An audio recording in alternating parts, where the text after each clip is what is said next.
Hey, Fierce Feminines, happy Wednesday.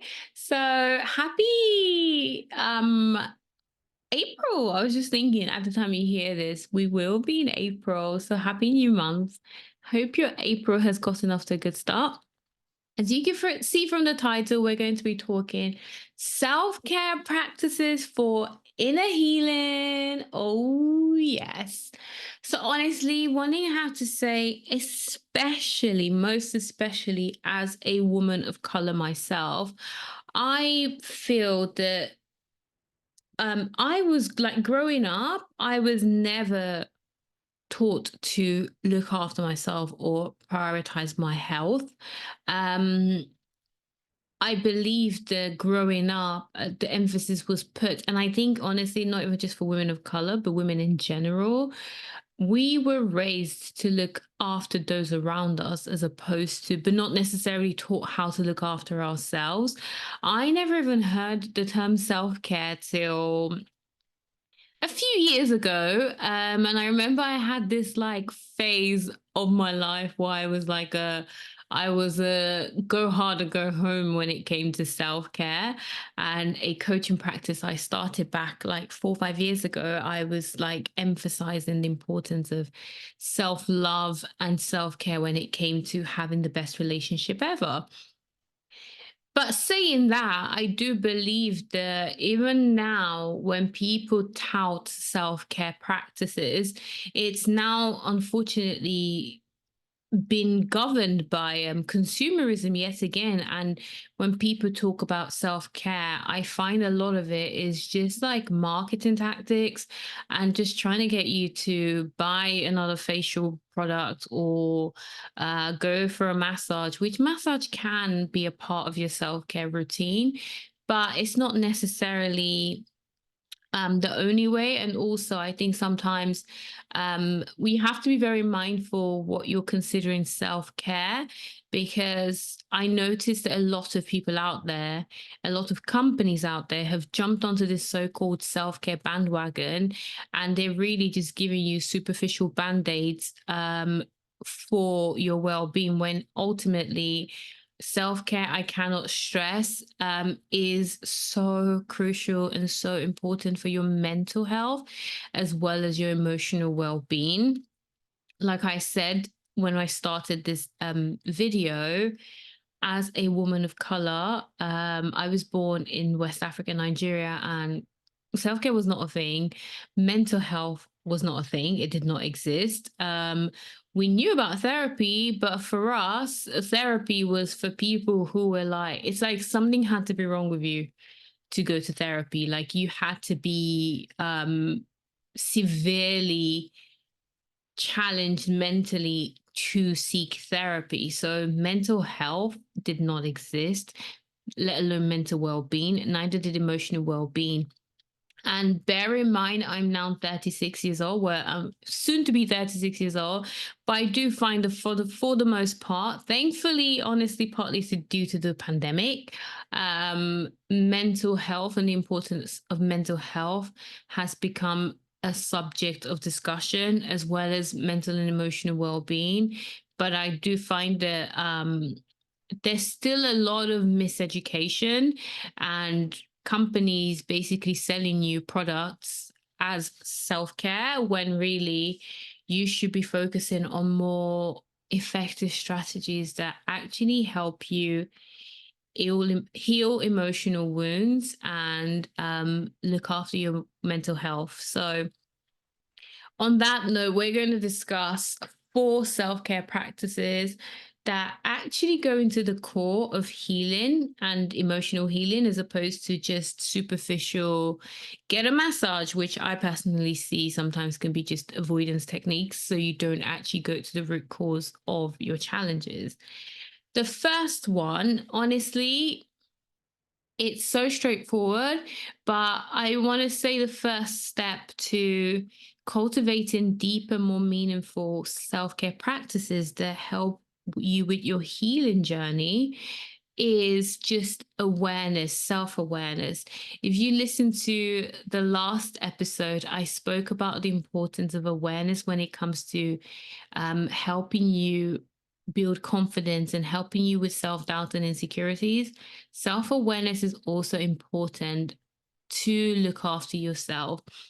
And by self-awareness is that it's just the recognition, the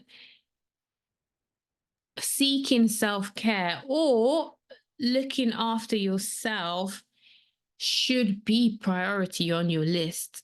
Speaking to a lot of women and women of color, we don't we don't perceive looking after ourselves as priority, let alone do we consider it something that has to be done, right? Because we were never raised to look after ourselves. Obviously, there was the basics, right? Basic hygiene.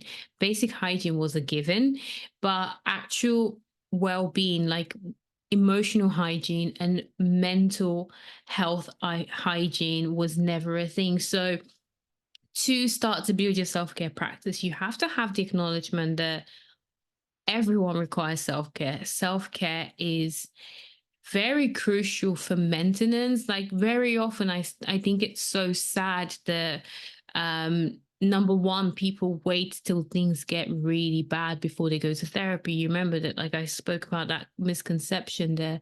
Things have to be detrimental, like really, really bad, for you to seek medical help.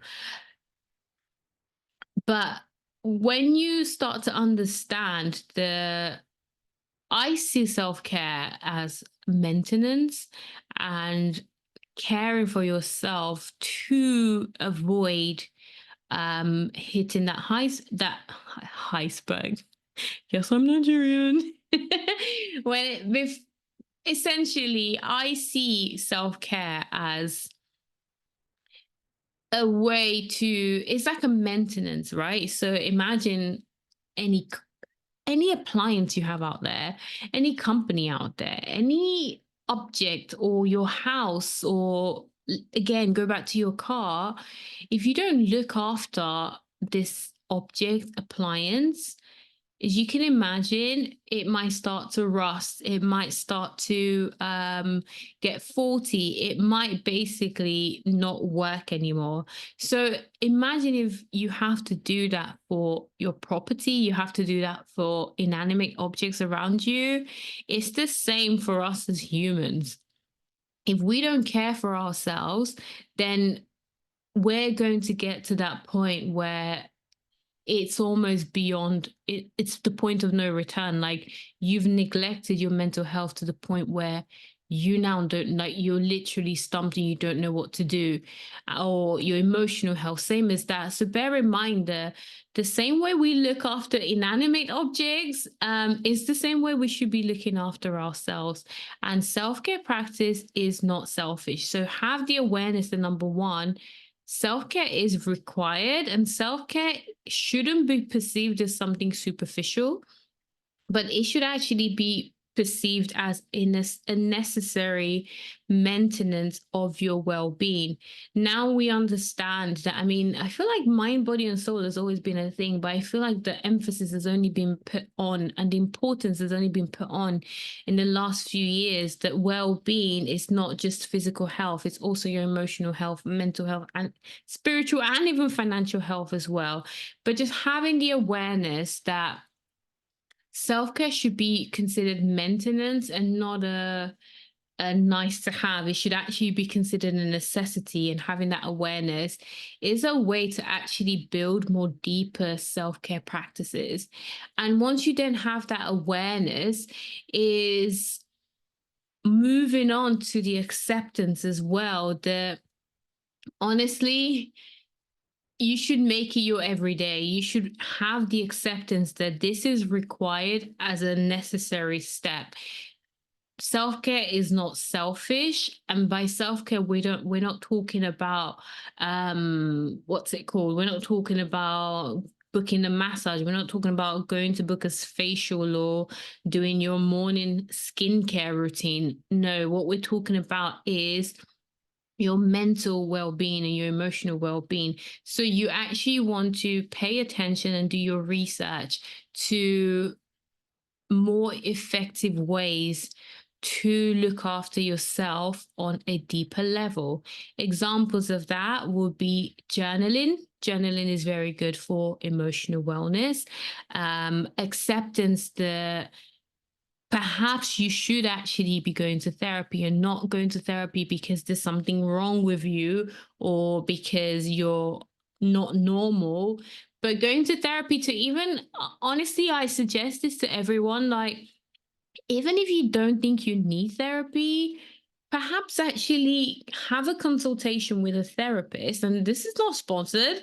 Literally have a consultation with a therapist and be like, I'm actually just consulting with you to see if I do need therapy or not. I guarantee you that by the end of the conversation, the therapist will be able to decipher if you actually should be getting therapy or not. And of course, like, you can make that choice. Even if the therapist is like, yeah, you do need therapy and you don't want to sign up, you could just say no at the end of the conversation. But honestly, I'm pretty sure there will be like quizzes out there that you can take, like, should I be going to therapy?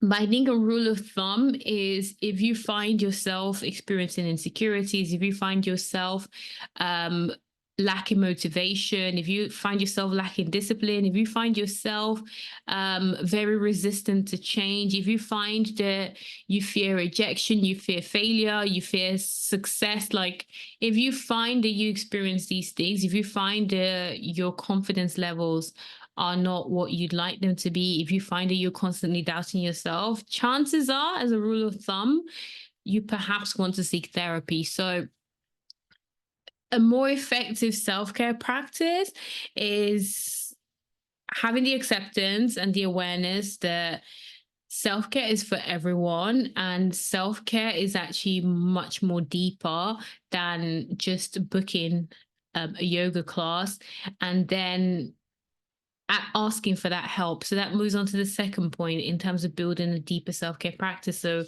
the first bit is doing that research and actually reaching out, even if you're not sure if you need help or not. Like, Google's your best friend. I'm sure if you Google, like, how do I know if I need therapy? Like, Google will come up with suggestions, and I've just given you like some rule of thumb suggestions as to why you need it. And then the second way to build a more effective self-care practice is then getting that support, be it getting support from the therapist if you find out you do need therapist, or from a transformational coach like someone like myself. And for people who question like what the difference between therapist and a coach is, I say I kind of describe it as a short answer for people who ask this question is, as a coach is more forward looking. So I would say a coach is kind of the following on as to, okay, I've now identified my emotional trauma. So it's like, I've now been to therapy and the therapist has helped me uncover any like past traumas that I may have been holding, any root causes of insecurities and stuff like that. And my therapist has given me techniques to help me. I feel good about myself. And obviously therapy is for more severe mental health conditions. It's mental therapies for um, what's it called? Um, more heavy negative emotions like depression, anxiety, stuff like that. A therapist is good for. With a coach is more like, okay, I'm addressing these deeper, heavy emotions. I'm identifying the root causes and applying techniques.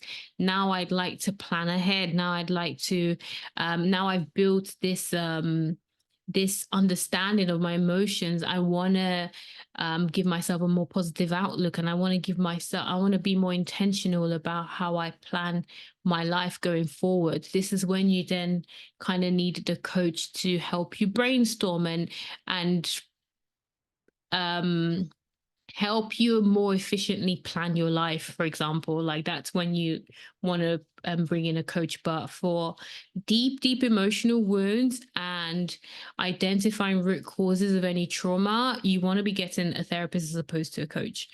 The other way to build a more effective self-care practice is, I shared, in terms of your emotional well-being, you want to do things like journaling, for example. I find that mindfulness, sorry, I'm you guys probably saw me like staring. If you're watching on YouTube, you saw me staring blankly. My brain got distracted for a second. But what I was gonna say is another effective self-care practice for your inner healing is mindfulness. Guys, mindfulness. I came across mindfulness for the first time years ago now. It was when I was studying my undergrad psychology, and I was like mind blown. We learned what was called positive psychology. And I was like, why do people not know this? Like everyone should know about mindfulness. I feel like mindfulness is more talked about now, but a lot of people still are overlooking or underestimating the importance of mindfulness. But essentially, mindfulness is learning and training your brain to live in the present moment, because very often what can cause those heavy negative emotions like depression or anxiety is if you are too fixated on your thoughts and feelings and emotions are too fixated on the past or overly fixated on the future. That's when you start to experience things like anxiety and depression. But with mindfulness, mindfulness really teaches you to be in the present moment. I cannot stress enough how powerful mindfulness is. I feel like some people avoid mindfulness because it feels like such hard work to do. The first time mindfulness was described to me by my lecturer, I was like, oh Lord have mercy, like ain't nobody got time to do this. Um, and in my earlier days of practicing mindfulness, I did try to do like the textbook um, um, representation of mindfulness, where I'll just give you guys a quick example. But mindfulness will literally be you can try out any activity with mindfulness, but it's just focusing on the present moment and being fully present in whatever task you're doing. So, for example, if you were sat in front of me now, we were having a conversation, and you wanted to mindfully interact with me and be in that present moment, it's about really paying attention and really elevating your listening skills and paying attention to the things I'm saying, probably observing my body language. And you might be observing, like, even when you're speaking, the words coming out of your mouth, how it feels when the words come out of your mouth, how your voice vibrates in your mouth, for example. Like I'm just trying to understand. Or even now, I look at my fingers, I see my fingers moving, focusing on my fingers and really staring at my fingers. But that's pretty much what mindfulness is. And you can try this with any activity. You can try it while washing the dishes. That's if anyone even washes the dishes anymore. I feel like everyone has dishwashers now. But for example, making a cup of coffee, making a cup of coffee, making a cup of tea, really being in the moment. Let's say you're washing the dishes, pay attention to like the sound of the water coming out from the tap, the way the water cascades from the tap, the way the water feels on your skin, how your skin moves around when you hold the sponge, the texture of the sponge, and just really paying attention. And the whole aim of mindfulness is it helps quieten your thoughts, because our mind is constantly racing. I think on average we have about, I think it was like 70,000 thoughts run through our head um, in one day. And of those thoughts, about 80% of them are negative. And I think of the 80% that are negative, about 95% of them are repetitive thoughts like, I'm so stupid, or I'm so ridiculous, or "Oh, why didn't I do this, or why haven't I done my work? Like, oh my God." So that's a lot of thoughts to be going through. But a self-care practice like mindfulness, where you are washing those dishes and you're focused in that moment, because you're observing your surroundings and what's going on around you, it is much more, there's a higher chance of your brain being more quiet, because you're bringing your brain and you're training your brain to focus in the present moment. And this way you are relieving yourself of those additional thoughts that might be bombarding you and making you feel insecure or making you feel less than. So if you haven't yet, you really want to incorporate mindfulness into your self-care practice. The other one, in terms of a more efficient, so I've done, what have I done? So self-care practices, we talked about doing your research, we talked about getting support, and we've talked about mindfulness. The last one I'm going to share is meditation, which, no, some people might think, isn't that the same as mindfulness? Meditation is very different from mindfulness. So I think a lot of people would have heard of meditation by now. There are different types of meditation. So there are guided meditations. There are meditations where you just listen to the sound, like you listen to music playing in the background, or you listen to a guide who's kind of talking you through the visualization. And there's also just silent meditation where you sit in silence and you just observe what's going on inside of you. I find meditation has been really good for me and my self-care practice. I'm so happy to say that I've been on a streak where I've been doing meditation every single day for for the last, I would say, 18 months, I was meditating almost every day. I do like five, six, sometimes seven times, but 100% for the last 5 months, I have not broken my meditation streak, and I've done it every single day. I'm so proud of myself. I noticed a difference in me. My partner noticed a difference in me. Friends and family noticed the difference in me. I was even actually just having a conversation with a friend today, and I said to her, I was like, "Listen, girl, like, it's not that my life has gotten easier or harder. I think life is life. Your experiences are your experiences, regardless of how you choose to label it. But I know because I've been I've been cultivating more meaningful self care practices, I am able to better cope with stress. So my stress levels are much lower. I worry a lot less now than I would have in the past. I have a deeper understanding and a deeper connection to myself. And it's practices like mindfulness, and even the acceptance that I needed therapy and I signed up for therapy, the acceptance that I needed a coach and I signed up for a coach, is stuff like this that have really helped me with my self care and gotten me to the point where I'm less anxious. I was definitely an anxious person, and I'm less of an overthinker. I used to overthink a lot as well, but I find I'm less of an overthinker now, and that's been very meditation has been very good, in terms of my overthinking. I would say, choose what type of meditation works best for you and work your way up. Like, don't say, "Oh, I'm going to meditate for the first time," and try and do a 1 hour meditation. I think that's going to put you off. So start slow. There's so many apps out there that like talk you through like guided meditations, for example. But also try it out. Try out which ones you like the most, or you prefer the most. Is it guided? Is it the silent meditation? Is it sound meditation? And start to pick and choose really which one works for you.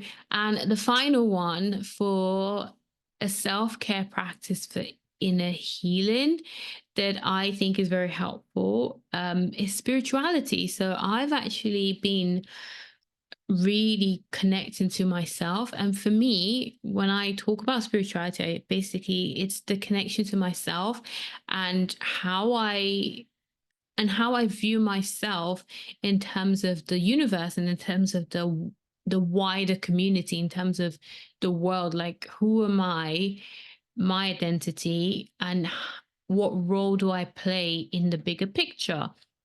I think people may not see it this way, but I found that giving myself purpose, having a sense of purpose, has been very meaningful and crucial to my self care. It has been very rewarding to my mental and emotional well being. A lot of people, one of the reasons you feel so much frustration, so much, what's it called, resistance in your life, is because you may not realize it, but you could potentially be lacking a sense of purpose. So giving yourself purpose is a very great self-care practice you want to incorporate to help you heal emotional wounds and also just help you be the best version of yourself. So if you're yet to create purpose, then I want you to try and give yourself, and actually I do have a podcast episode call in. I think it's like how to find your purpose or something like that. So be sure to check that out if you're trying to figure out how to find out what your purpose is. But if you are yet to do so, then I recommend incorporating giving yourself purpose, be it in your personal life or in your business or in your work life, professional life, but having a sense of purpose is a great self-care practice that can help boost your mental and emotional well-being. Okay, ladies, I'm gonna leave it there for now. Um, be sure to like, comment, and subscribe if you're listening on the YouTube. I know I keep going into YouTube because I want to. Anyways, I will catch you guys in the next episode. Do share with friends you feel may resonate with this as well. And oh, before I go, you'll find a link in the description below, and it is for my upcoming Fierce Feminine Challenge. When you click the link, it will let you know the most recent event that will be coming up. But it's for any women out there who are experiencing insecurities or self doubt, and they want to basically be the best version of themselves. And they want to break free from feeling stuck and feeling frustrated in an environment or in a circumstance that they just like had enough of. Be sure to check out the Fierce Feminine Challenge. And the event basically promises to get you to start to feel more confident and also give you more discipline and structure, so you can start to build out your dream life and be the best version of yourself. So be sure to check that out. If that sounds like your jam, if that sounds like your vibe, be sure to check it out. And I will catch you in the next episode. Bye.